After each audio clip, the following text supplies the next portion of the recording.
Hello, boys and girls. Weather report for Monday, September 12th, 2022.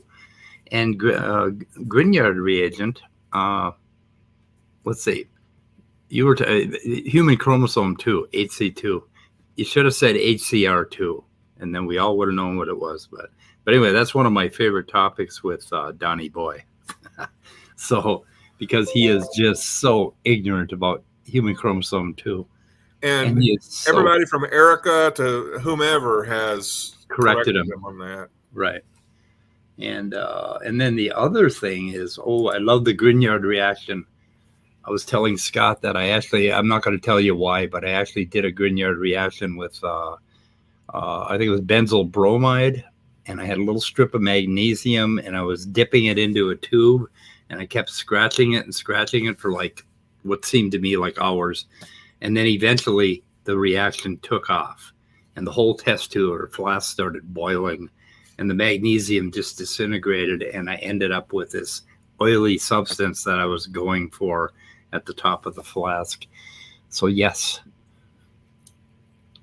But I'm wondering why you know what a Grignard reaction is. Or is it Grignard? It's Grignard reagent. Grignard reaction. Well, that says Grignard reagent in the username. I know, Scott. Quit being pedantic with me. I know what I'm talking about. Scott, you're being pedantic. It's Is it Monday? Yeah, it's Monday. I'm supposed to be pedantic. Yeah, I'm a little testy. See? All right, you got your coffee? Have you got enough coffee? I got a lot of coffee. A demon didn't come in and decaffeinate it, did they? Yeah, way too much. Okay. I couldn't do any orgo to save my life 15 years. I remember enough to be dangerous, at least, and all you really need to know going forward is the structural basis of organic chemistry. You don't have to know every damn reaction. But I spent a long time on the Grignard reaction for back when various reasons. In 1970. We're not gonna give it away. Anyway, but I loved organic ever since I was 10 years old. So anyway, chromosome 2 and the highly functional DDX11L2 gene. It's highly functional. It's like a fucking little tiny fragment of a gene stuck smack in the middle of that, where the chromosomes, on the end of where the chromosomes join. And it's just, oh my God, don't get me started. Okay, I'm no kind of biochemist or geneticist or just chemist of any type. Do real scientists say highly functional? Talking about genes. Oh, I'm sure they would in a paper occasionally, but highly. But you don't say it over and over and over again. Highly functional gene. Yeah. Especially when you have no evidence that there's any function at all for the gene. Zero evidence. In fact, it is called a pseudogene. That's why it is named DDX11L2. Basically, it's like it's a pseudogene. Oh my goodness, those fucking creationists! What are we gonna do with them? One of our new or newer viewers is Logan Fisher, who is in the side chat. Says biologist here. Haven't heard that before. I think he's referring to the. I'm assuming it's the highly functional. Yeah. It's something. It's part of SFT and the creationists and Tompkins. What is it? Is it Jeffrey Tompkins supposedly did this big takedown on chromosome 2 fusion? Right. And it's marketing biology. It's merging used Volkswagen sales to creationism. Am I blurry? Well, I really don't know because I don't have my glasses on, and at this distance, James is playing us on his channel, and I'm watching myself delayed. Hi, James. I see you sniping us. Anyway, you could come over here, or everybody should just sign off my channel and go over and watch James Apperson because he has wonderful content. So, I really kind of want to get him to pop in, and it just be one big discussion. That would be awesome. But then, we don't want to ruin his show. Yeah. So, well, as long as we're sharing a channel, you were talking about transporters, and he's definitely correct. Every time you jump in that transporter, you're dead. It just completely disintegrates you, and it puts you together. And then you got to decide, what am I? What do I think myself is? Am I these particular atoms, or am I just this particular formula for putting them together? And then if I'm either one, these particular atoms or this formula for putting me together, how do I feel about the fact that within about a month, we're going to end up with a whole lot of new atoms, and the old ones are going to be in the sewer or somewhere, or breathed out into the atmosphere. And I'm going to be of an entirely different form because I've been experiencing stuff constantly and constantly rewiring and changing my brain. So now I have new memories and I have new everything. So what the hell is myself? There's and really, that's what Dr. McCoy was worried about. Right. Oh, was he really? Was there a Star Trek episode on that? Oh, he hated the transporter, and in some of the fictional works that were written, about Star Trek, they expanded on those discussions. Like Scotty would go into these big explanatory expositional modes and talk about the transporter and everything. It was pretty awesome. Yeah. I remember those geeky days of just wanting to read anything and everything about Star Trek. Yeah, and then when I tuned into James's channel a while back, he was mentioning that when you go to sleep, basically you have a whole bunch of stuff that's recorded, in your temporal lobes, and then your brain goes about rewiring itself based on what happened during the day. So by the time you wake up, like if you go to sleep and you're really upset or angry or focused on some topic, you'll wake up in the morning and it'll be like, why was I so focused on that? Because now it doesn't make any difference to me at all. Well, do you know why that is? Why is that? Because you fucking died. Now you're a new person. So every time you drift off to sleep, you dead. Maybe sleep is our way of flushing memories down the toilet and reconstructing them. Or our way of, saying goodbye, cruel world. I'm going to be different. Every night. Yeah, every night. You think there's a vote that goes on about whether we're going to wake up the next day? No. Or do we just have to wake up the next day because of the cruelty of the universe? Yeah, I sleep about 3 hours at night, and I take about 4 naps a day. So I'm dying like 5 times as fast as I used to every time I fall asleep. But sleep comes difficult sometimes. You have to really earn it. You have to turn down the lights a bit and make sure you don't eat after a certain time, and don't drink caffeine, and then maybe I can sleep. And if I don't wake up in the middle of the night, then I'm able to get back to sleep, right, or continue sleeping or whatever. So when my identical twin boys were 9 or 10 years old and I was tucking them into bed, I was thinking about this, this business of identity and stuff. And we had one had tiger themed everything, and it was blue, and the other one tiger was green, I think. The other one was lion themed and green. And so they had different, we'd separate them so that we could tell them apart practically, right? But then I told them that, okay, guys, when you go to sleep and you wake up, how do you know which twin you are? And I said, because me and your mom used to switch you guys all the time when you were younger. And they looked at me with these 4 big blue eyes, and they were like horrified. Who am I?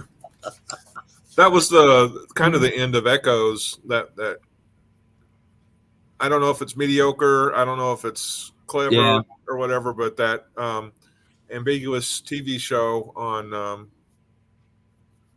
Netflix, I think, was that the character who was one of a twin, a set of twins, said, I don't know which one I am, right? Because they had been switching identities so much all their life. Well, there was one or two instances where my sons would actually they would refer to themselves as the other one, or refer to the other one as them. Uh-huh. And it was like, and right now they spend a great deal of time together, and it's amazing how bonded they are.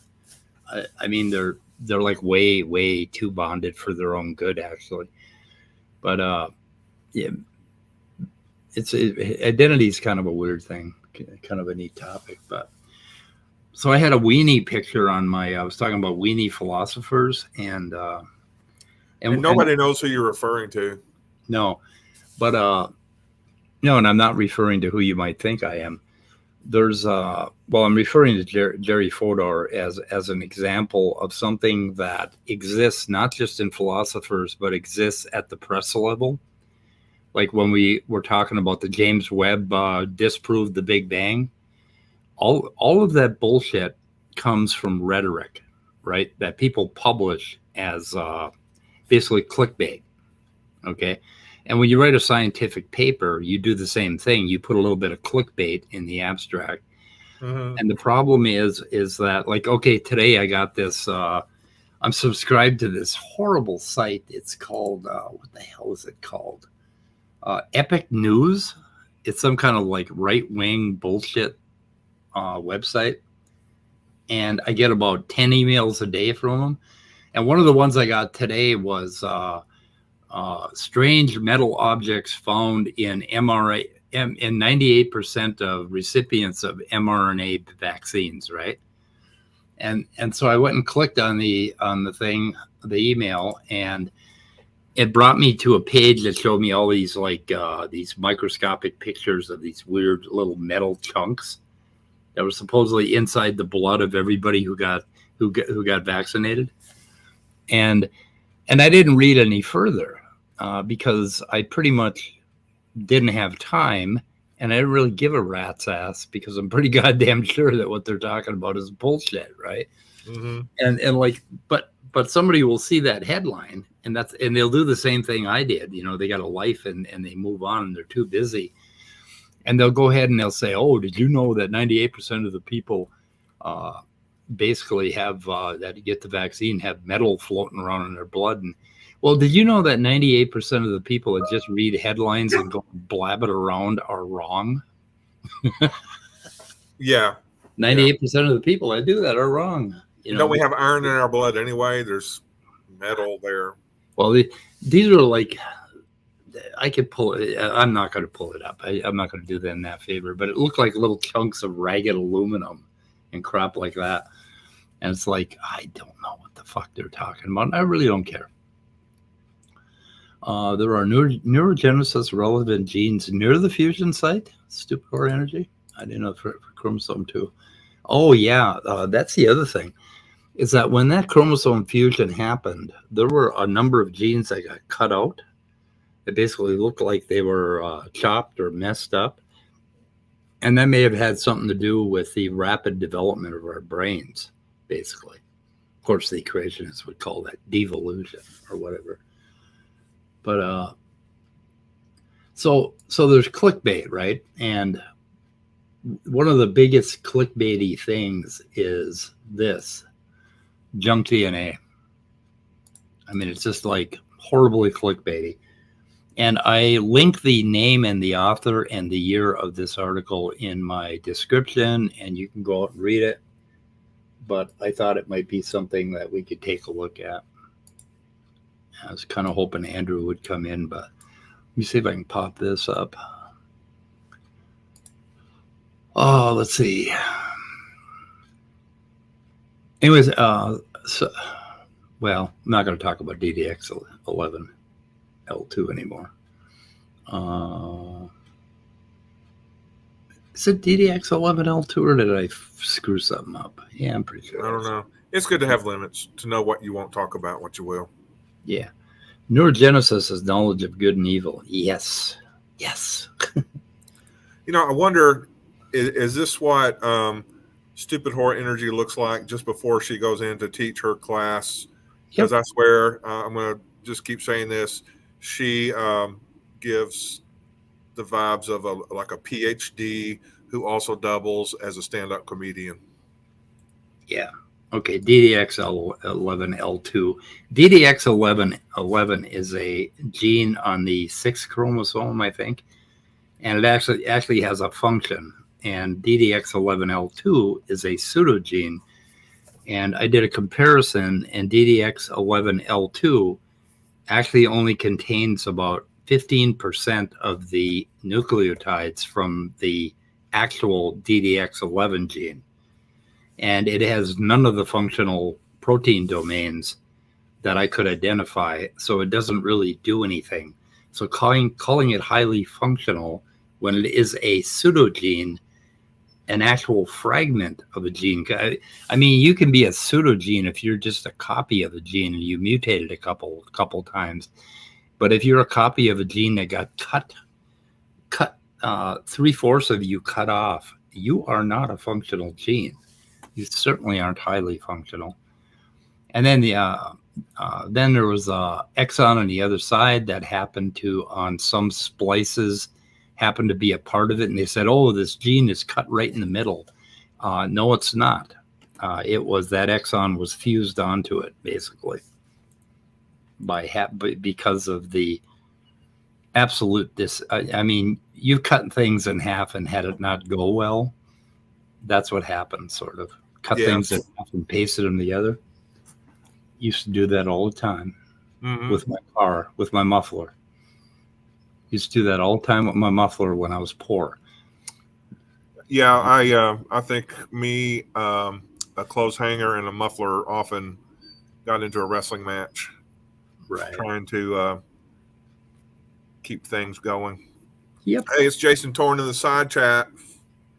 Jason Torn has a link because he is going to be premiering, and I think I did put it in the description, a piece with where he talked to Tayler about ghosts. Yeah, so this is a replay of a previous show that was live, or just a recorded conversation? Yeah, I think so. Yep. Yeah, so anyway, the case for junk DNA. So this paper does a really good overview. It talks about the history, and it tries to correct the misinformed creationists have the wrong history, because a lot of people really didn't like the idea of junk DNA. And nobody ever followed it religiously, and nobody ever quit looking at all of the DNA because of the concept of junk DNA. And the reason that we came up with junk DNA is because that's what the fucking evidence says. It's the same with dark matter. We didn't make dark matter up to please ourselves or promote our worldview. Okay. We came up with dark matter because we observed dark matter. That's how it happened, right? And so junk DNA, we didn't come up with junk DNA because we were trying to save evolution or save our worldview. We came up with junk DNA because we observed that a whole bunch of the DNA is not conserved. And that's where it came from. There is an unfortunate tendency for researchers and science writers to proclaim the demise of junk DNA on a regular basis without properly addressing some of the fundamental issues that first led to the rise of the concept. So anyway, that was the first little tidbit. And then he goes to introduction. Let's see, he talks about ENCODE, whose authors made the remarkable claim that a biochemical function could be assigned to 80% of the human genome, which they later pretty much retracted. So he talks about the origin of junk DNA. Although the term junk DNA was already in use as early as the 1960s, the term's origin is usually attributed to Susumu Ono, as Ono pointed out. Okay, let's see. Most of the time, however, one copy sustains. Okay. Ono was talking about duplicate genes. As Ono pointed out, gene duplication can alleviate the constraint imposed by natural selection on changes to important gene regions by allowing one copy to maintain the original function as the other copy undergoes mutation. So anyway, It's Nessie. Nessie's going to come. Nessie has come in. I'm going to go tend to my dog. She's going nuts for some reason, and we just need to see what's going on with her. We can hear you, Ness. All right. So have you read this article of Palazzo? It's kind of I read it a while ago. Yes. Yeah, it's a pretty good one. Yep.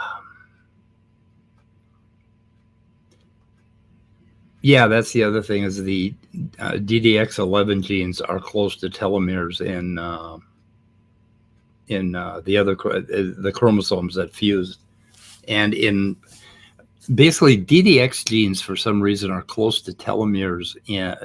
All of the DDX11 genes seem close to the telomeres. They seem to be on at the end of it.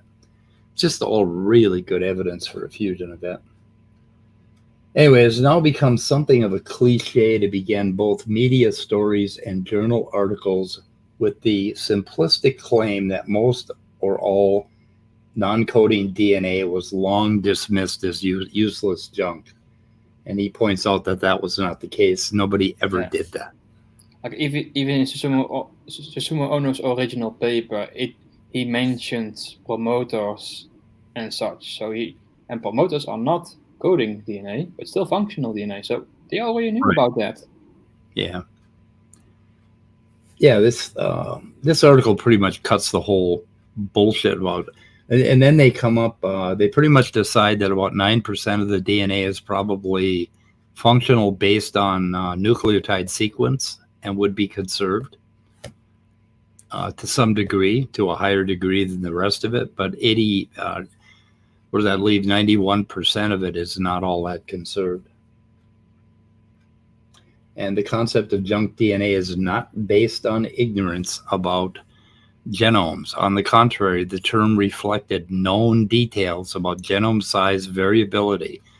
The one big thing was the size of genomes across different animals. It just did not make any sense to say it was all functional. And it still doesn't make any sense to say it's all functional. What else what are little tidbits? Oh, they show the relative genome sizes of organisms here. And they, what is that paradox called? I think the G-value paradox. Yeah. Or the C-value, perhaps. C-value. C-value paradox, yeah. Yeah, the fact that onions have, 16 billion? And you don't need, I don't think you need all those to make an onion. But standing for truth. It's also interesting that like different species of onion have very, like they even within the genus, the genome size varies wildly.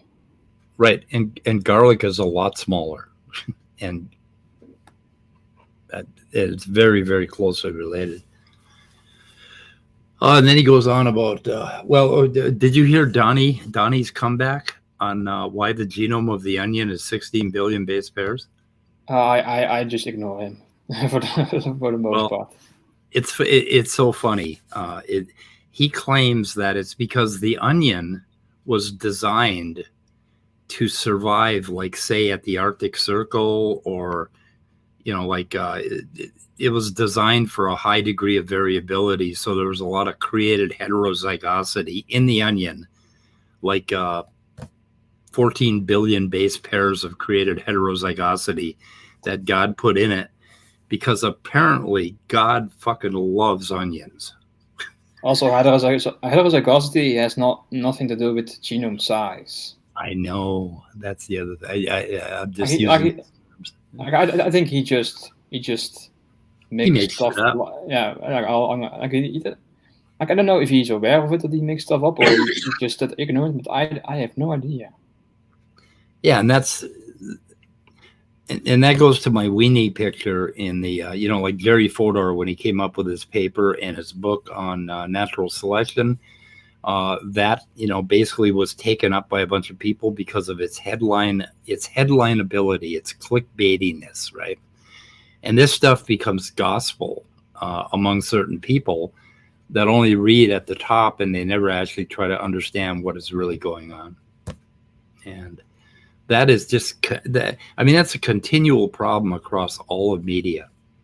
Like if I watch the morning news in Minneapolis, I frequently dive under my bed, clutching my fucking gun, with body armor on, just based on the clickbaitiness of the news.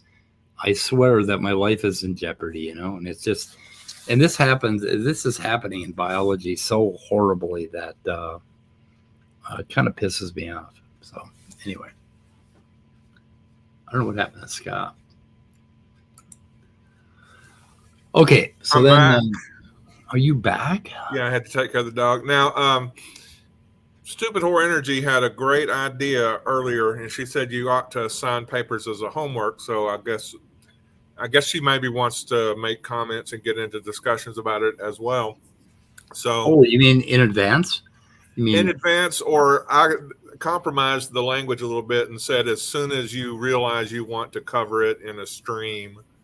Yeah. Because, you probably decided to use this paper sometime, around noon today? Earlier. Yeah. A little bit earlier. Yep. But just as much fair warning as possible. Fair warning. Okay, I will be better. Fair warning is good. Plus, it might arise interest. And there is Jay Patrick. I cannot believe he's awake because he did 9 hours covering the Pat Lowinger versus Terry, the 7-day cycle guy, yesterday. He did a review of that debate, and it took 9 hours.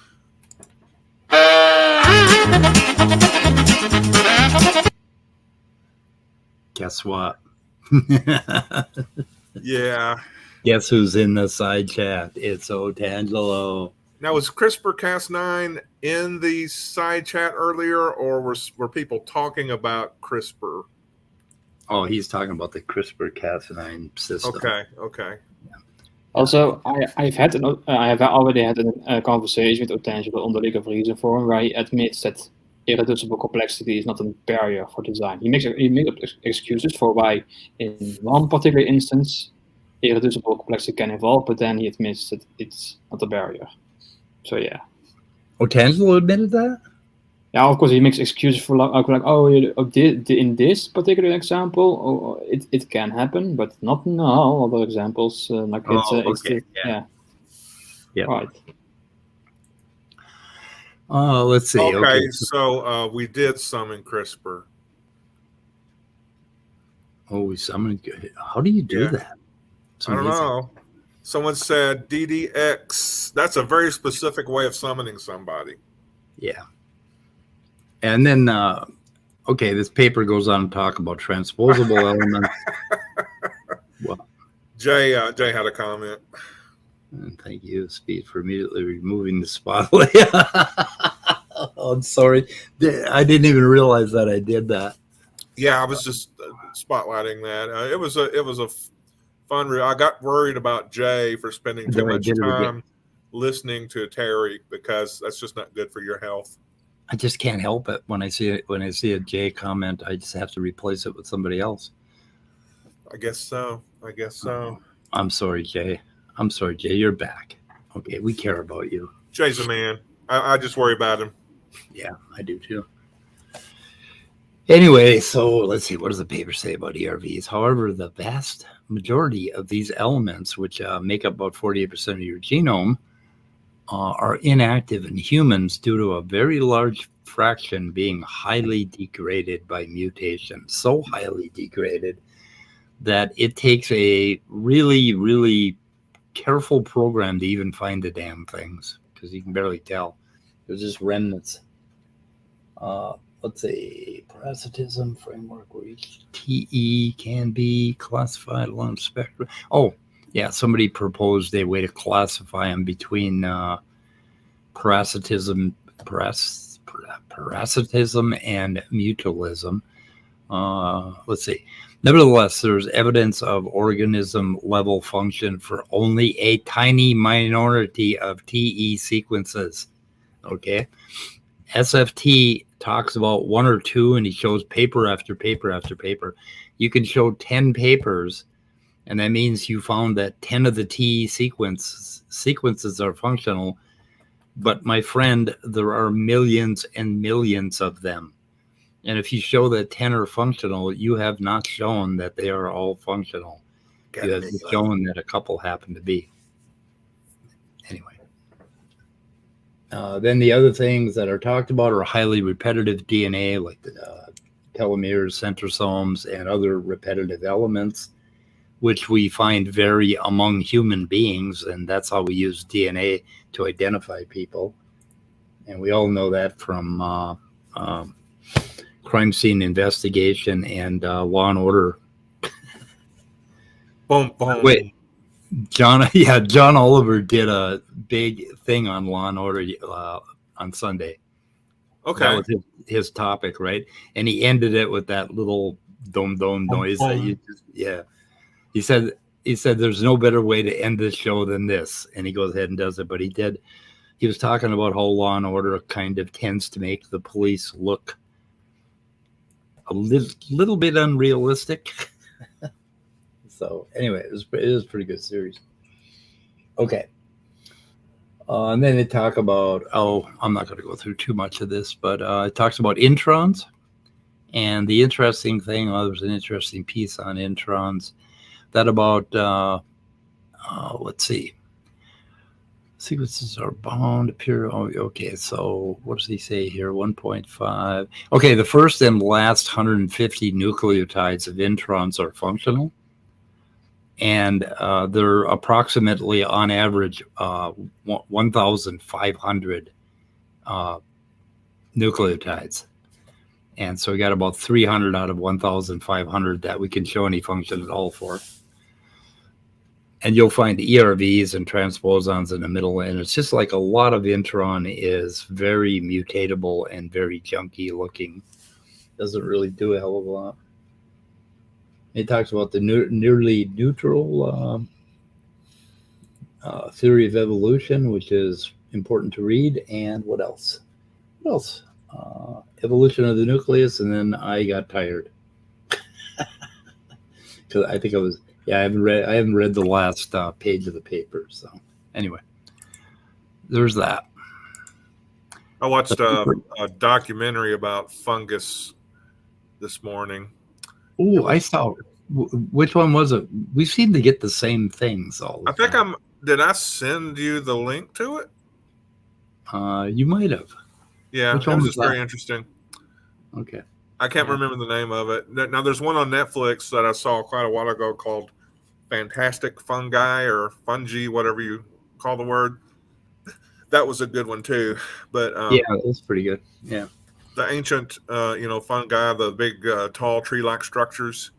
Oh, no branches or limbs, just basically it looks like big obelisks that they find fossilized. I think I've watched about 5 documentaries on fungi in the last couple of days for some reason. They seem to be popping up on my feed all the time.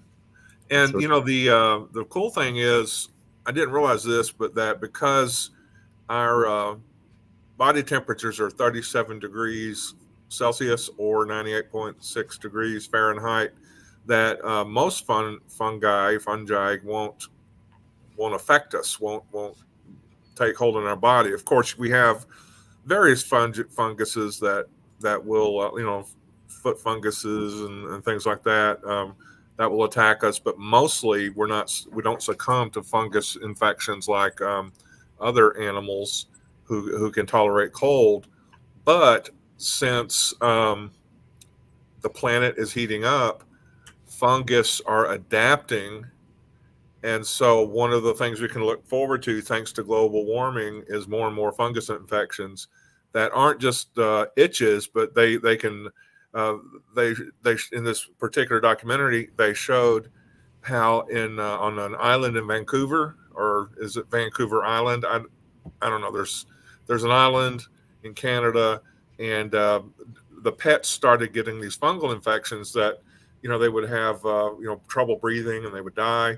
And then humans started to get all sorts of symptoms, and they thought at first it was lung cancers, but when they did surgery and took out the fungus, the cancer turned out to be fungus, and it was a fungus that normally wouldn't have embedded themselves in humans, but because of warmer temperatures or whatever, then they just started finding their way to humans. So the other day when it was extremely humid, I started wondering, are there any fungal infections in human beings that actually pop up a fruiting body? So if you looked, down on your, inside of your knee, you saw a little mushroom. That would just talk about socially awkward. You have to kind of avoid the talk of lesions or whatever, but the funguses, I don't know. That would, yeah. I think James Apperson, who is spying on us. Do we have an email for James Apperson, or do we just want to put the link out there? I sent James a link. Check your email, James. It would have come from Mike Bruzak, StreamYard. Pretty sure I sent it to you. So, but yeah. So that's one more thing to be concerned about because of global warming is the adaptation of deadly fungus to the human body, to infect the human body. Yeah. Thank you, capitalism. Let's see. I'm pretty sure I sent you a link. I'll send you another one. Oh, here he comes. Oh, you found your link. Hey, James. You found your link. Hey, guys. How are you? So, if you guys ever want to talk about... Sorry, nerdy. Nerdy did it again. James, talk about what? Self? Hold on. I've got too many... I've got to echo. Okay, I fixed it. So, no, global warming, like... Jason Torn would be the guy for that, right? Because yes, he is. Yeah, absolutely. So, but I do a little bit about it, right? I know that once we pass that point of no return, it doesn't matter how much we do after that, we're all screwed. Right. And that's part of human nature. So many people won't change until they have to. But if we wait until that point, it will be too late. There are microorganisms on the bottom of the ocean floor that when those finish dying out because of changes in salinity and light filtration and temperature in the water, the rest of the marine ecosystem will begin to collapse. And you guys are talking about fungus as well. It's for the last, 15, 20 years now, they've been studying fungus in a bat population that has been completely decimating the population. And if the bats end up dying off because of it, that too will devastate the ecosystem. So a lot of people don't understand how interconnected and how absolutely fragile the entire structure is. Well, the fungus is really kind of the bedrock of our biome, isn't it? It is, but if it gets out of control, like it can do damage. Yeah. Like if it's a breed of fungus, it shouldn't be in a place, and if it's because it's killing a lot of bats, it's making it to where they can't sustain their population. But normally it's a great thing. Like we need fungus, but like anything else, there's healthy and unhealthy kinds, and in amounts, right? If it gets out of balance, then it all falls to hell. Yeah, it's kind of the same thing with me when I quit smoking 11 years ago. I had smoked to the point where I could no longer breathe.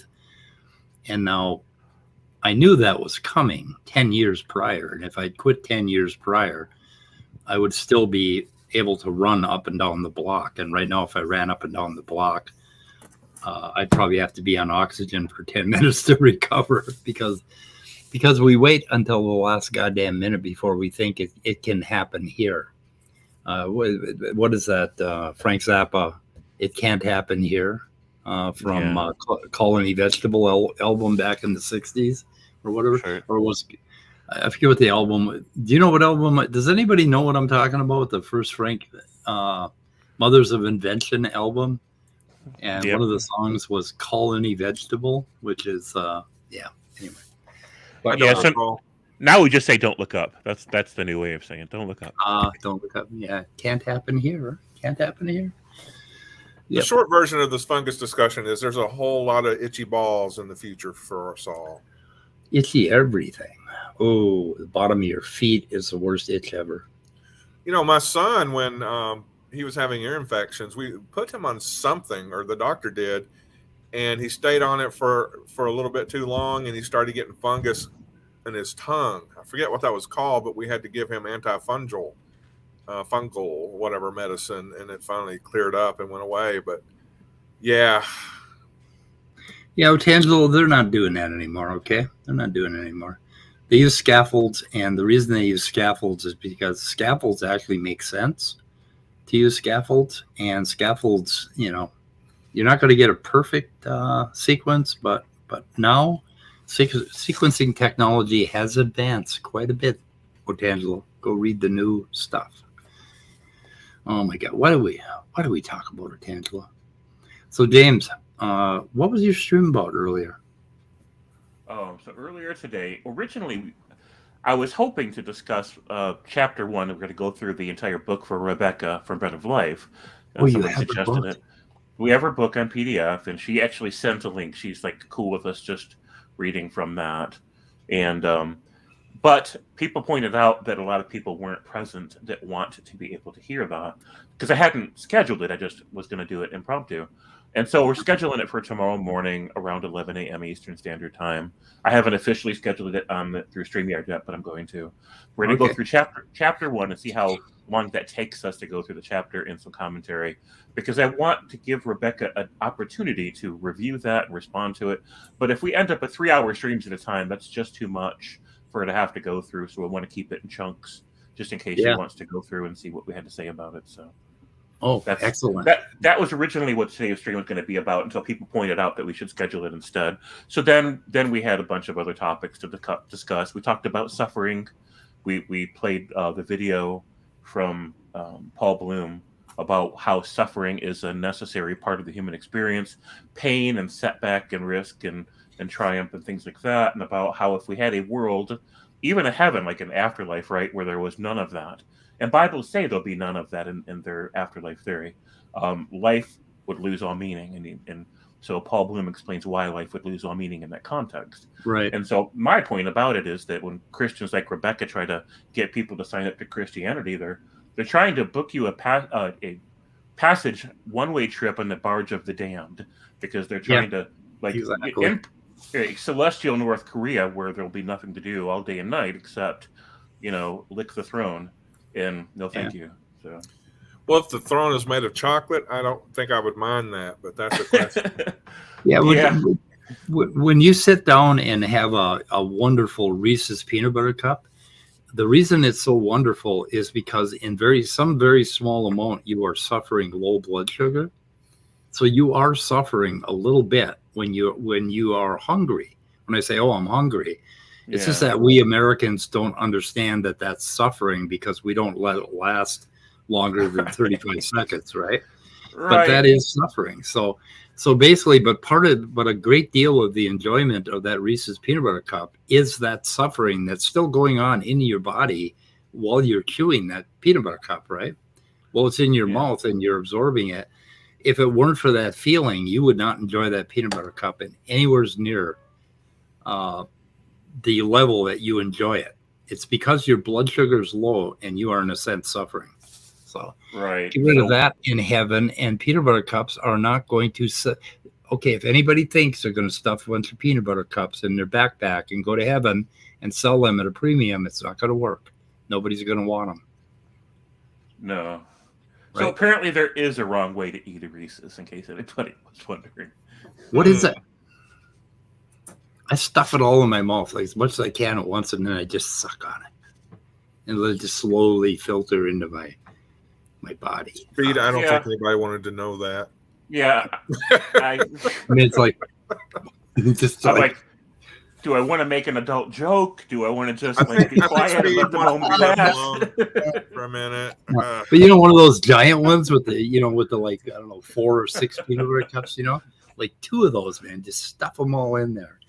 And just savor them forever. One time I didn't have peanut butter cups, and I tried combining chocolate with peanut butter, and it just doesn't fucking work. No, it's not quite the same. No. I even bought Reese's for a while, had their own brand of peanut butter, and I thought, wow, what a great idea, but it did not taste like the stuff in the Reese's cups. Nope. Oh, do you know what we saw at Walmart yesterday? Me and the ex were walking down. We saw no sugar peanut butter cups, and we looked at them, and we thought, why? Should we buy these things? But then I think we read the label, and it was like it has no sugar in it, but it has something else that was horrifyingly bad for you or something. I don't know. Right. Whatever. It's like, okay, we're just trading one carb for another.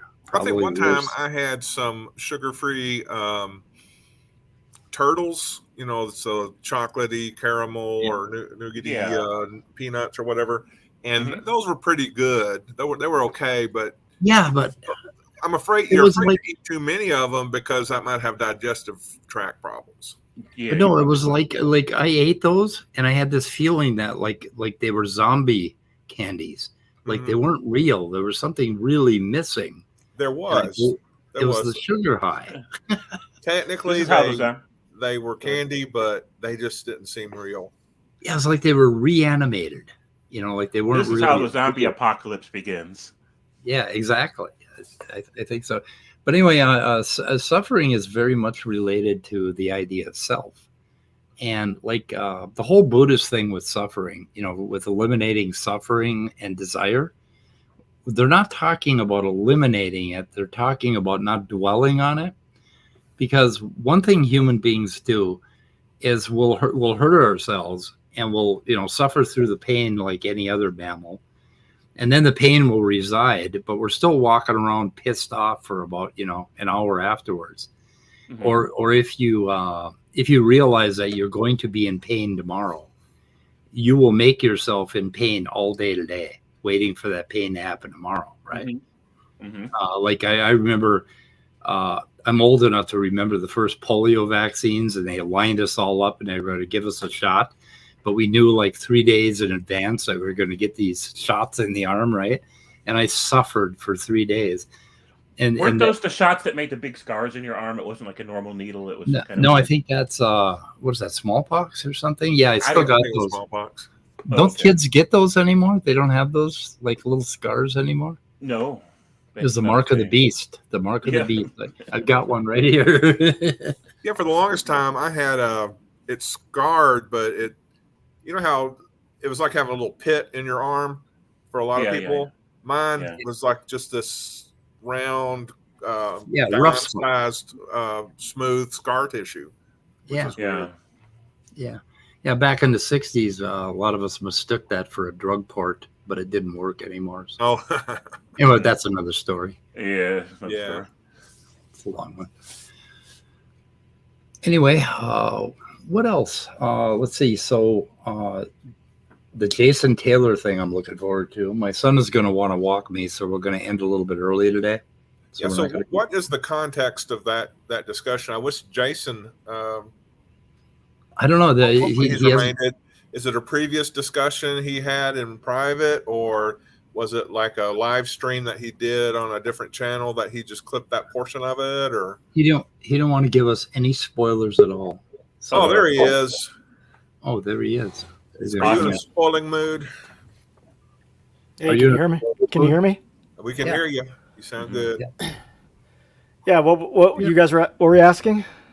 Well, your conversation with Tayler, was that something y'all pre-recorded in a private discussion, or was it on another show somewhere and you just are... it's just clips from the Bread of Life discussion and other places where I talked to her, some of which is on Speed's channel. And I just, like, a lot of it is spread out over like multiple hours, so I clipped it all out into like 30 minutes of just like the best parts, so man, very good. The best of Tayler. This is I'm just excited. I'm anticipating. Yeah, when I went back and rewatched it, I was surprised that there was so much conversation about her saying shit like, wait a minute, like if you saw a ghost, you saw God, you wouldn't believe it? And I kept saying, wait a second, what the hell does it mean to say that you saw God? Like you saw something that you thought was God. You don't know it was God. So there's a bunch of that kind of conversation. Yeah. Did you see a God and not die? Yeah. I'm just really surprised that somebody could be in graduate school and be like, look, if I see something, then it must be true. Right. Mm-hmm. I mean, what the hell? Like if you see... my interpretation of what's happening... Yeah. is true given the fact that God is ineffable.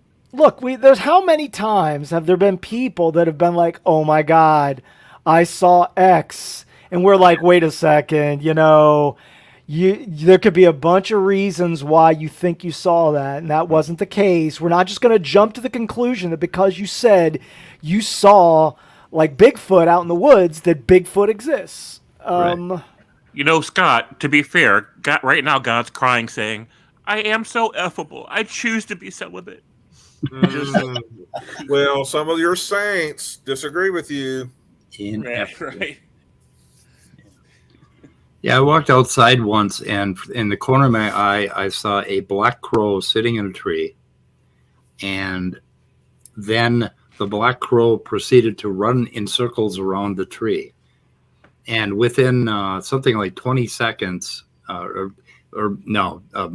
less than a second, maybe 3/4 of a second, I realized it was a black squirrel, not a black crow. And that interesting little effect happens to us all the time. We immediately form an impression and an idea of what kind of object we're looking at. And it's about 700 milliseconds later that we correct it if it's not right. I mean, it's a known neurological biochemical fact that your brain fills in the gaps when it doesn't have all the information, right. And it's trying to make sense of what it sees, and it can't, and it's trying to do that. And if just like as an example, when you were like, you thought you saw a crow going around, at some point your brain made the decision that was a crow. And then when it started flying around, it's like, wait a second, this is completely crazy. So your brain made this assumption of what it saw, and when the reaction of that resulted in you being like, how could this be possible? Right. We have this all the time. This happens all the time. Black squirrels are 1 in 1,000 around here. They're normally gray squirrels. So you don't really expect it. So that's just how I put it together. But then when you see an apparition or a ghost or something like that, the truth of the matter is that when these experiences happen to people, they're corner of the eye, very quick experiences. Like they'll run into it and then it disappears when you look at it, right? But then it's in your head. And then when you start remembering it, and if you believe that it was indeed a ghost, you will start filling in the details what the ghost looked like as you remember the experience. And like I did that with my seeing Jesus experience. And it was really cool. And because I observed myself subjectively all the time, I could feel myself actually filling in this experience. And the Jesus that I saw above my bed was the one that used to hang in the Presbyterian church where I went when I was a little boy. He was white Jesus, with the beard and the long, the exact perfect picture.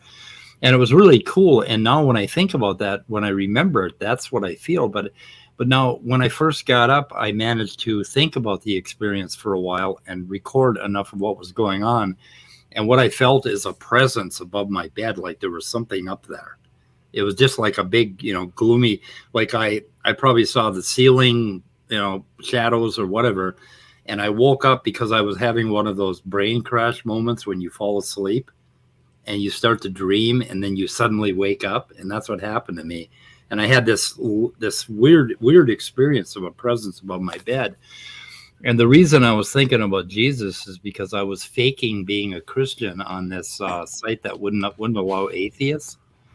And I'd been doing it for 3 months. So I had a fake account set up. And the reason I did it is because I wanted to talk to them about old earth creationism.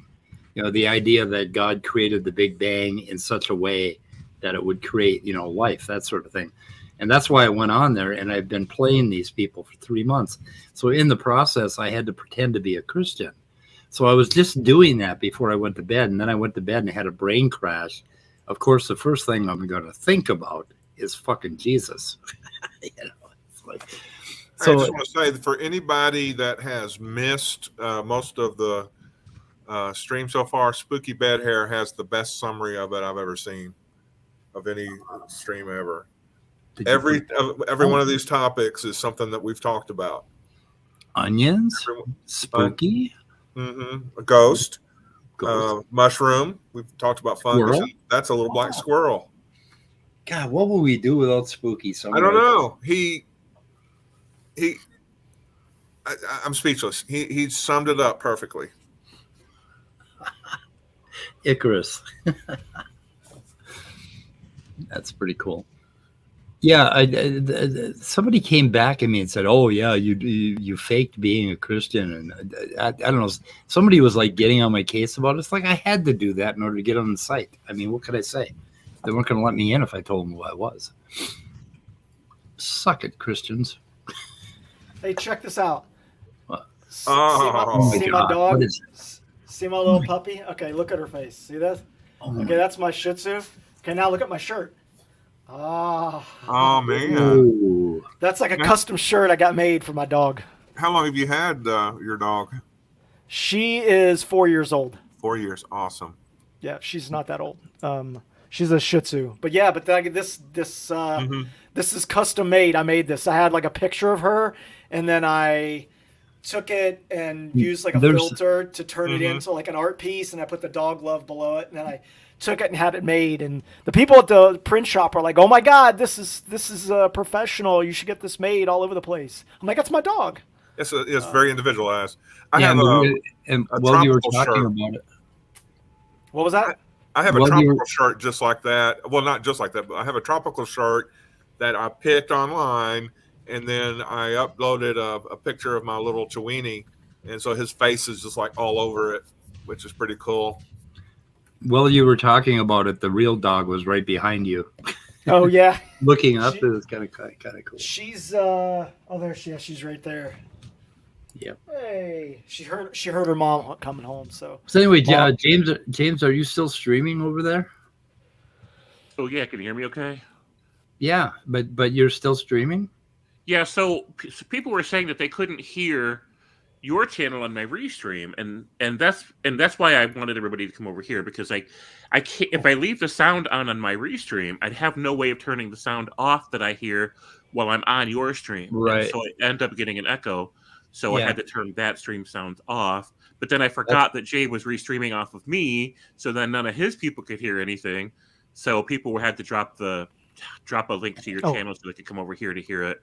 Yeah, that's why Scott was echoing when he first came in on your stream a while back, because I still had mine on and I was listening to your stream, and it gets quite confusing.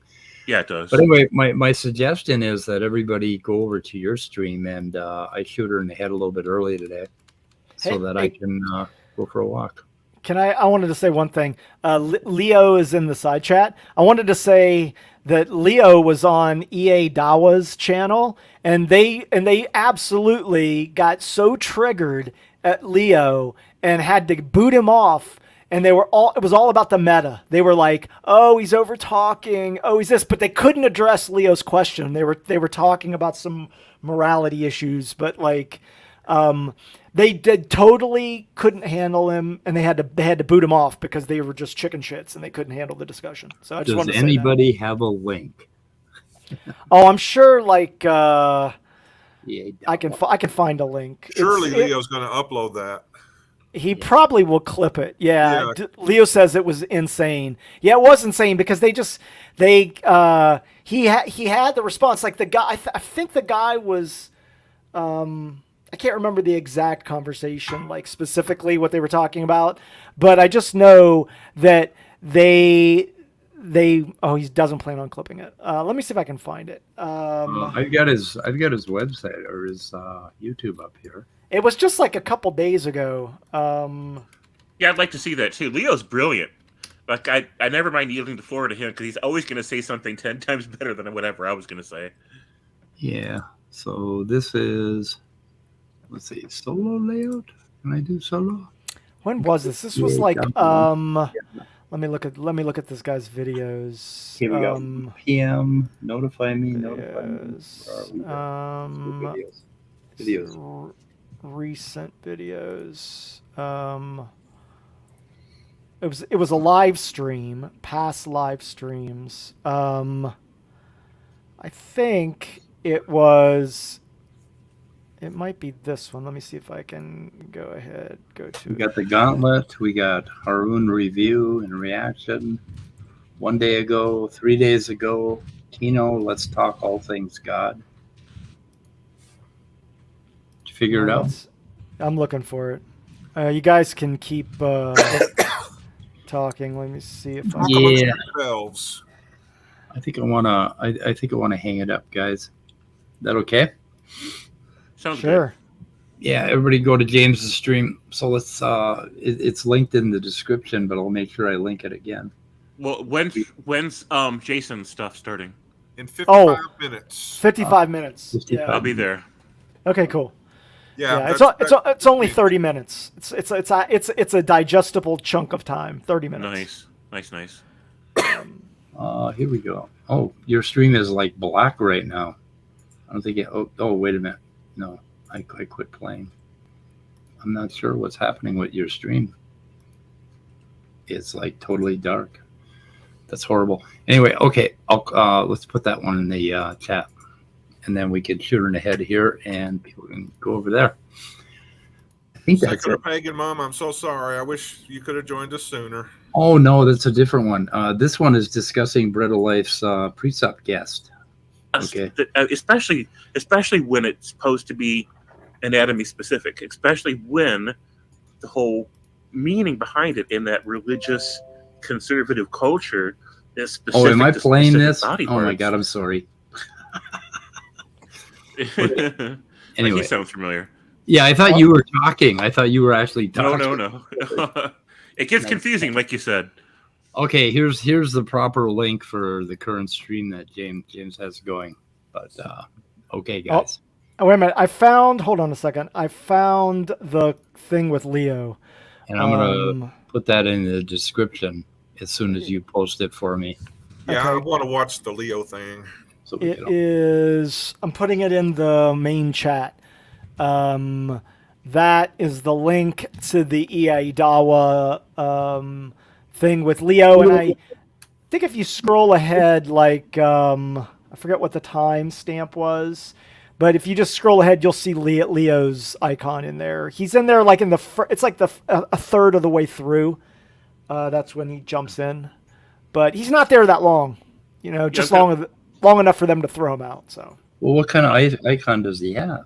He has that, that lion icon that. Oh yeah, okay. I see cars on, but I don't know who that is. Okay, we'll find it. But I'll link this over now. You're too far. Yeah, you're too far into it. Yeah, a little bit further ahead. Further ahead? Yeah, keep going just a little further ahead, like another 5%. It's not giving me a preview for some reason. Normally it has a preview. Hold on, let me. I just had it up. 205. Timestamp 52 minutes. Oh, I'm way too far. 52 bar. Is that where he comes in? I don't know that you could play it. I don't know what they're talking about at this moment, but like creative will, and then there's the prescriptive will. This is part of it. Yeah. Referred to as what is this known isn't as really command. relevant. Okay, I'm just gonna link that, and yeah, then we're gonna shoot it in the head. Okay. Yeah. So I'll put current time, and I will link that in my description. Maybe we'll review that tomorrow or the next day. You know, it's like the weather report is the gift that keeps on giving because we have all those links in the description. Yes, people should look at my links. And if you ever, get confused about when something happened, if you just go back and look at weather report after weather report, you'll find all kinds of current things to give you a current idea about what's going on in the community. And that's kind of why I do it sort of as a diary, that sort of thing. Okay, guys? Okay. Are we out of here? That's fine. Sure. Okay, goodbye, cruel world.